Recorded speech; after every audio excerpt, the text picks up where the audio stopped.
welcome my friends to the show that never ends, and it doesn't did it feel a bit like that watching England yesterday? I just sat there thinking, should I bother watching this? This is shocking. Oh, boring England. We've got that to discuss. So boring Mike and Kieran talking about boring England. Also, the other bit was World Cup. What the flip is going on? Yes, across the world. Who's going? I mean, who the flip is going, for goodness sake? The other thing is Division 1 predictions. What data analysis has sorted on where everybody's going to finish. And last but not least, final score. What actually, do you know, I realise I've left it in the other room, the piece of paper with everything on. I'm just going to don't stop it. I'm going to go and get it. I can just carry on the conversation, don't worry. Can you? If I walk away. What's the first topic? England. Oh, I can talk about that. Go on then. So, I did not watch the England match. I only saw the highlights of it. However, I don't think I really need to watch the highlights or the whole match really to tell you what that England game would have been like. So Gareth Southgate England team, therefore we probably didn't play, that free flow attacking football that we know we can, because we have Grealish, we have Foden, we have all these great players. We probably played pretty slow, kind of defensive kind of football, in which we got a penalty, because we always do, and Harry Kane always scores a penalty against crap teams. And then we got a goal from Luke Shaw in which they gave the ball away inside their own half. They kept doing that, didn't they? Yeah, so were England this free-flowing World Cup potentially winning team? No. And when we do our World Cup shows later on this year, will we tell you that England won't win it? Yes. Will we tell you that England won't win it even up to the final? Yes. And we won't win it. So there you go. Well, here we go then. These are the ratings for the players, which really aren't very good. So I noticed. I'm just trying to work out. It's very difficult to know whose rating is whose, because, funnily enough, Henderson actually got bottom. He got 4.66 out of 10. And I thought he looked pretty shocking. Then we got White with 4.74. Kane, 4.76. I mean, we're working up here. This is what, thank goodness. Watkins, 4.78. Mount, 4.79. Sterling, 4.8. Foden, 4.87. Grealish, 4.9. Cody, 5.02. Now, I'm not going to get his name, and I thought he actually looked good. Gahey, Crystal Palace guy. No one really knows. 5.1. Pickford, he did all right. 5 point something. And Walt Peters, 5. But basically, none of them got above a 5. I mean, name and point this, point. Who cares? I mean, they were all basically pretty. But then they still win. I mean, do they need to be any better than that to win? No, they don't. It's a bit of a waste of space. Maybe not against Switzerland, but against the big teams in the World Cup, you'll need to do a bit more than that. Why bother playing these games? I mean, just to say that the top player was Gallagher, just to mention. I left out Shaw, Mitchell, Bellingham, Rice, Gallagher. I think Rice probably did all right because he wasn't on the pitch for long enough to lose the points, that sort of thing. Probably better off coming on as a substitute, which is why Bellingham and Rice did all right in the top three. Gallagher, I thought he did all right, but it wasn't world class, was it? Not world class. What did you think? So let's not worry about that we were crap because Switzerland were crapper.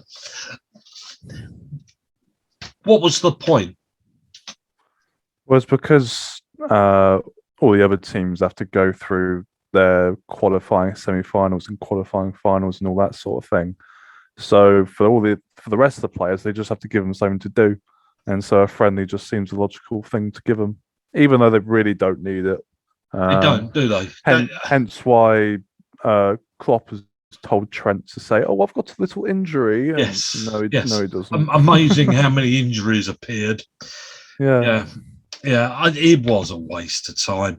And the trouble is, there's pressure on to win, when really what you want to do is play games and sort of put him here and see what happens and put him there. And the chances of doing that, you could let a goal in, but it don't matter because it's only a friendly.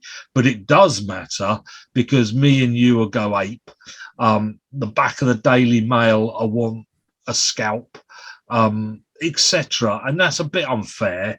Maybe it should be played behind closed doors and not have TV there at all. Well, that's let them what training's friendly. for. Yeah, exactly. Yeah, but you want a sort of a bit of pressure, but not. But you also want the pressure of playing a real game, but you just don't want any pressure of having to win it. No. But which is what Southgate would tell you if they didn't win it afterwards. Yeah. But we all know that this is what people's opinions about the single team are going to be, based upon. Yeah. So we'll leave that there. I mean, Kane, he did his norm, didn't he? He was stuck behind the halfway line doing bugger all most of the game. So every time the ball come across, he wasn't standing there. Foden, the question is, where does he go?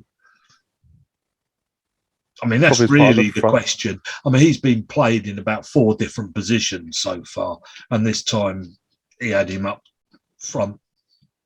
I think he's got to go somewhere up the front because I'm not sure if we were still playing like our 5 at the back and 2 holding mids. He can't play in the 2. No, but it wasn't even the England team, was it? No, half of them. I mean, you had Cody, Gahey at the back, and they're not going to play. No. Yeah. These friendlies are to give people something to talk about, as well as a couple of players their international debuts, and that's about it. Right? So Gallagher had a great game, but he still won't be in the first team. He could have played his socks off. He could have scored 6. He still won't be in the next team. This is what Southgate said about Maguire. Southgate said, there was never a thought in my mind that I wouldn't pick Maguire. Yeah. It's like... So he can be crap and he'll still get picked. Yeah, exactly. So, yeah, waste of time. Okay. Explained. The World Cup places available.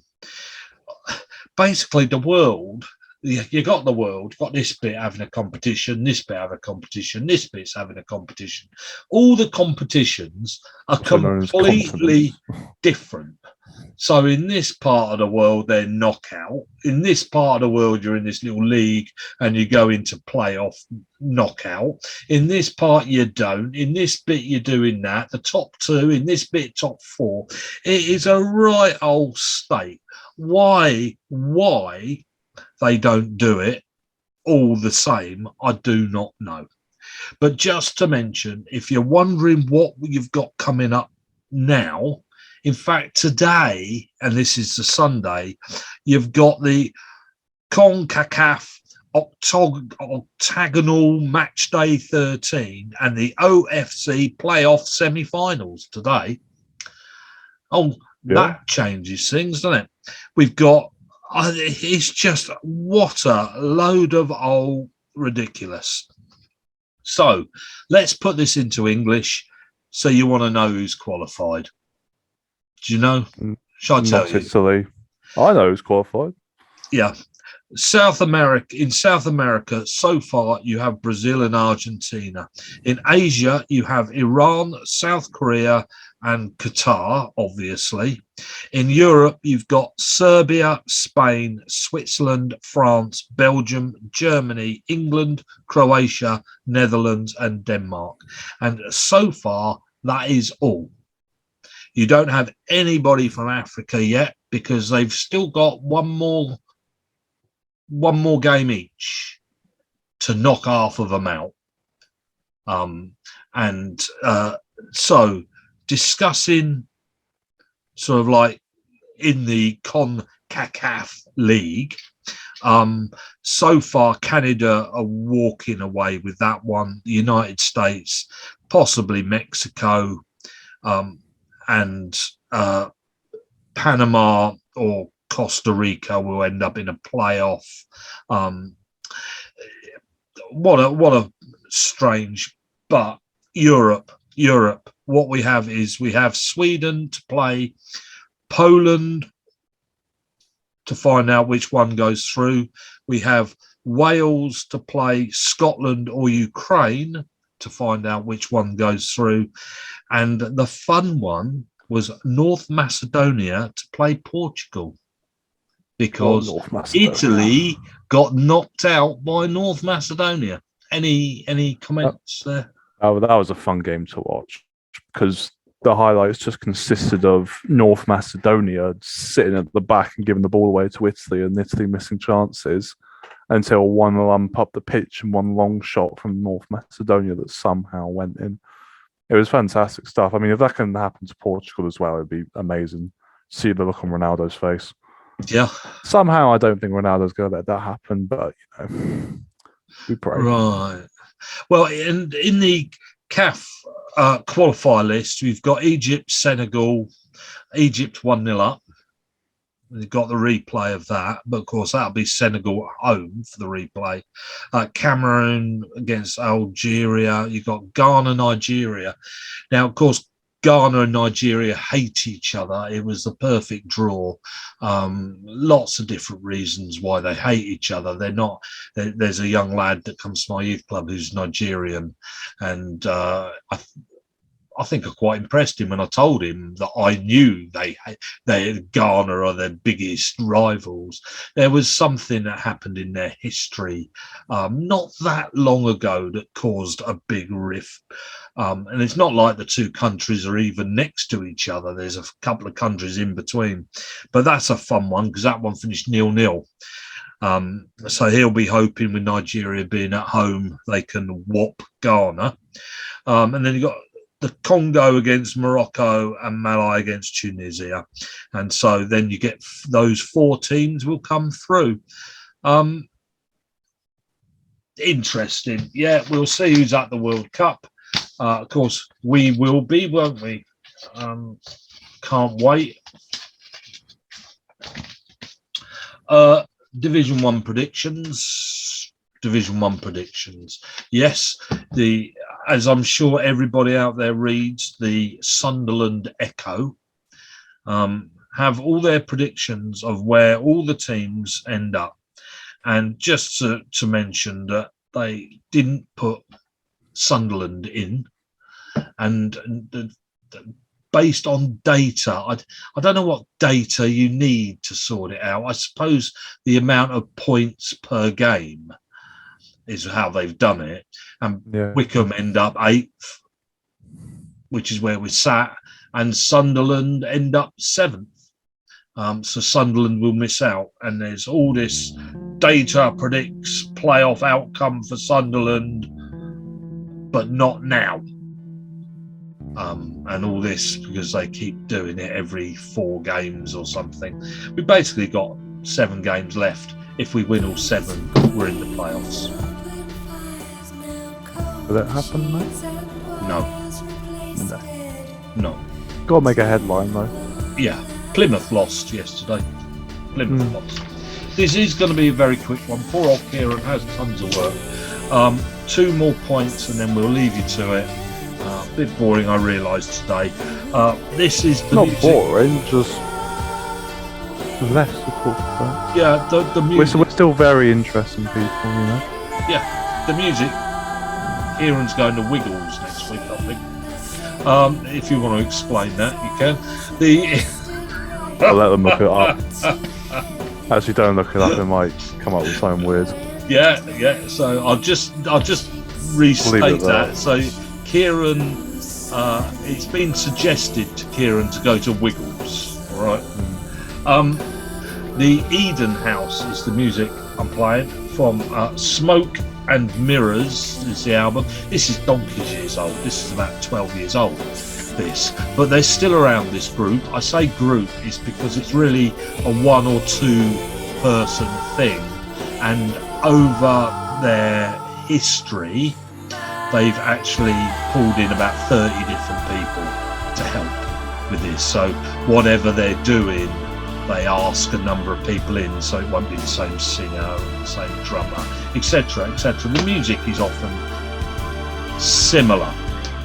See what you think to that.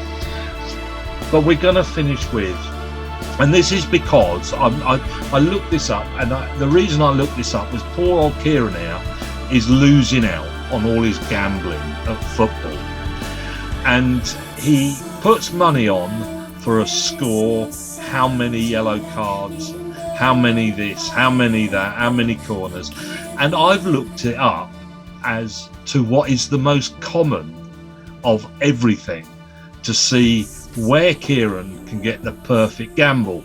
Now, on the coach the other day going to Portsmouth, I too take a little thing out of the bag to see what score if I win the pot, and I had Wickham to win 3-2, and of course it was a 0-0. So, and I thought 3-2 wasn't bad. So I decided this week, although I do know the quantity of corners per average and yellow cards and everything else you need, I will just tell you next week so you know what money to put on, all right? I appreciate that. But this week, we're just going to finish with what's the most common scoreline in football? Kieran, what do you think is the most common scoreline in football? 0-0. You think it's 0-0? Okay. Well, to answer this, okay, looking at all the scorelines across the 5 European leagues since 2000, 2001, so that's 22 years from the 5 leagues, okay, let's dive in, everybody, and find out whether Kieran at 0-0 is correct. First of all, how many goals? Okay, it's not the same answer, but what's the average number of goals? Well, of course, that depends on the team you support, of course. But across the 5 leagues, the most common number is 2 goals. 2 goals per game is the most common. Okay, so we go to watch football generally to see goals. So we're all quite happy to stand there for 45 minutes to get 1 goal. Okay, so that's roughly what we've paid for 45 minutes for a goal. Okay, it's cracking stuff. We love the 5-5. Or didn't? No, we didn't, did we? Like the 5-5? No, not the most common scoreline. And those 7-goal thrillers from time to time, you know, but they don't happen very often. We know that one of the main reasons we enjoy those games tend to be because they're pretty rare. So with that in mind, let's have a look then. 2 goals is the most common, followed by 3 goals per game, followed by 1 goal per game, followed by 4 goals per game. And then in equally comes 0 and 5. Wow. That does shock me. Okay. 2, 3, 1, 4, then 0 and 5. Okay. So if we just basically break that down per league out of those 5 leagues, you'll actually find they're all similar, except German league is slightly different. It's a bit sort of more goals involved in German football. I don't know why that is, but what we're saying is if you're a striker, you want to go there because obviously the defence is crap in Germany. Would you like German football a little bit more than me? Do you why are there so many goals in I German mean, football? Why is there more? they are typically quite good at attacking German teams. Like Dortmund have always been very decent at it, as a Bayern. And then the teams that always like come up and try and tackle Dortmund and Bayern always like that seems very obvious to say they're always very good at attacking, but they do always seem to produce players more in an attacking sense than they do in a defensive sense. As in, for example, Chelsea signing Havertz and Werner as opposed to any German defenders. I know it's Rudiger, but he was ages ago. So I think maybe that's why. There's not like a huge obvious difference, but I think Germany just typically produces better attacking players than it does defensive players. Okay, well there we go. Kieran has just answered that, and here we go then. So, 2 goals per game is the most common, but that still hasn't told you the most common scoreline because, of course, the common because 2 goals a game can be 2-0 or 1-1, but neither of those are the most common. Okay, the most common scoreline is 1-0. Okay, and that 1-0 is 18% of games. Okay, and 2-1 then comes in second at 15%, followed by 2-0 and 1-1. One of them is 13%, the other is 12%. Okay, so 1-0 is the most common. Okay, there is the occasional 6-1, and that sort of thing, occasional. But funnily enough, on this graph, they don't have any 5-5. So I don't know has there ever been a 5-5 in the Premier League? I don't know. A 5-5, there definitely would have been. Yeah. Well, so if you want to increase your chances of seeing more goals, then obviously turn on the Bundesliga. While we look at sort of, the quantity of 5-5s, right, there was a Real Madrid 10-2 once. Gareth Bale, Benzema and Ronaldo run riot against some poor team called Rayo Vallecano.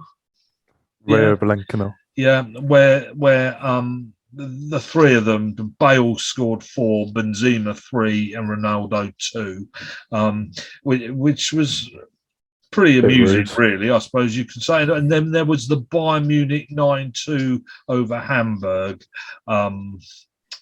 So they're 2 outstanding scores. Then we, of course, had Tottenham's 9-1 demolition of Wigan Athletic once upon a time with Jermaine Defoe, and I'm going to come back to him in just one sec. Well, no, actually, I'll bring it up now. He bagged 5 goals, and that's the biggest Premier League win to date for Spurs. And just to say, it's time to say goodbye to Jermaine Defoe. He's hanged up his boots. He's hanging up his boots. He's off. He's done it. He's come to an end. Not the most successful Sunderland second go, because that's where he, of course, is hanging up his boots in Sunderland. I would hope he takes some slippers. You love Sunderland, don't you? Yeah. yeah, actually walking boots to be sensible so you can get away from the place. Yeah, so yeah, shame. I thought Defoe has been one of the best strikers He that was the always country's pretty performed. he's always pretty underrated, and he never really got the chance at a big team. Spurs doesn't count. Never like a Liverpool or United or anything like that, which is a little bit of a shame. Would have been cool to see how what he did. He always did pretty well for England. He So did. I liked him. I think he could not never given quite the. If you think how much some strikers get a pat on the back for being brilliant, he never seemed to be given that much, no. when I thought he actually deserved it. Really, I thought I liked him. Just staying in the Premier League, as in moving on from Defoe and blah blah blah, but getting back to the Premier League and back to again originally getting back to our Portsmouth days when Portsmouth were in the Premier League. There was a big bizarre clash between Portsmouth and Reading that finished 7-4. This was only in 2007-8. Do you realise they were there? Would it be only 2007-8? That's 14 years ago now. I suppose that is a while. It just seems like yesterday to me. So it was 7-4. And that included own goals by both teams and 9 different goal scorers. God, dear, oh dear. I mean, that's saying something, isn't it? I mean, that's... which shares the record for the highest number of scorers in a Premier League match, and that's alongside the Arsenal 5-4 win at Tottenham in 2004 and 5. So the old famous 1-0 to the Arsenal under George Graham, this was really, that was trying to get rid of this title they had of 1-0 Arsenal, boring Arsenal. Actually, it's more like 1-0 Premier League, 1-0 football. In fact, it's the most common score. So not the 1-0 Arsenal, but 1-0 football. And there you go.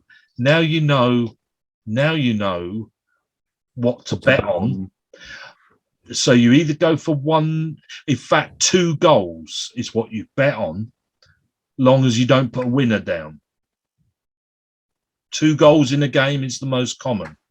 But if you need a score, you want to go 1-0. There you go. If you need, yeah. And I'll tell you about your yellow cards, how many is the most common yellow cards and corners and things next week. So we'll give it a miss now. I hope everybody's found that entertaining. You can finish, Kieran, yeah? I was just going to say, when the fun stops, stop. We should also mention that in relation to betting. Oh, right, yes. Betting. We don't advocate betting. Yeah. When the fun stops, stop. Yeah, exactly. We don't even give them money to buy a betting company. We must be one of the few things in football and talk about football that aren't actually given money by betting companies. Maybe you should just whack in Sky Bet behind you or something. Yeah, that's a good idea. Make it look a bit more professional. Gamble. Yeah, right. Alcohol. Kieran, who do you gamble with? Just out of interest. Sky Bet. Is that who it is? Right. Okay. Just the easiest one. Just say, everybody. As far as I can remember, they've never paid money out to Kieran. I'd keep still. No, they never have. The one time I won was when Wickham won the playoffs, and I won a lot of money then. And did you? On the other bets. I won. I don't remember being given any. I won like 60 quid from Wickham winning the playoffs. Oh, I knew nothing. About that. You definitely did, because we were both sat there watching it, obviously, and I would have mentioned that Wickham won with both teams scoring and Wickham won the playoffs. I would have mentioned. I just chose not to give you any of it.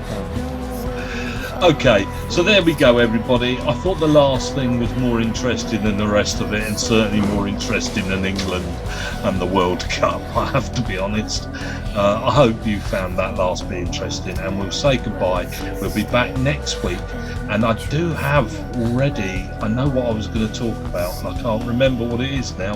I know it was, I remember thinking it was interesting, but I'll tell you how many corners and everything next Something week. to do with football. It was something to do with football. Yeah. Say goodbye, Kieran. Bye. And I'll say goodbye. And don't forget the Eden House, smoke and mirrors. Thank you.